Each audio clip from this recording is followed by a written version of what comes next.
Application of Ohm's law. Let us calculate the voltage and current supplied to each loop. The schematic shows a supply circuit for a Charles bedtime toy. R1 is represented as the resistance of the speaker, and R2 shows the resistance of the LEDs. R1 is equal to 430 ohms and R2 is equal to 284 ohms.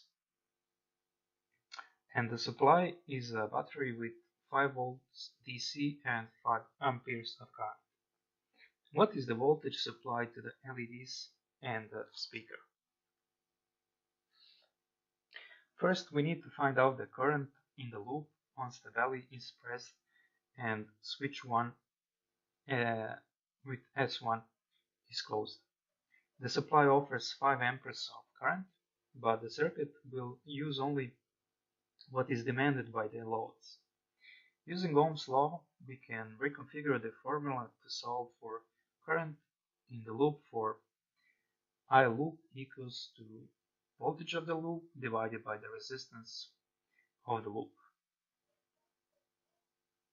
We can calculate that the current of the loop is equal to 7 milliamperes. Now we can find out what is the voltage required for the loads for the speaker and for the LEDs.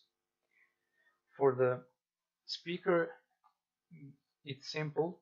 We just need to multiply the current of the loop with the resistance of the load, and that is equal to nearly 3 volts DC. And the voltage of the LEDs is near 2 volts DC. This circuit is known as the voltage divider circuit. The supply voltage was divided among loads in proportion to the resistance each load carries. R1 had a higher resistance and received 3 volts of the total 5 volts DC, and R2 received the rest of 2 volts DC. It can otherwise be stated that R1 has a voltage drop of 3 volts DC, and R2 has a voltage drop of 2 volts DC.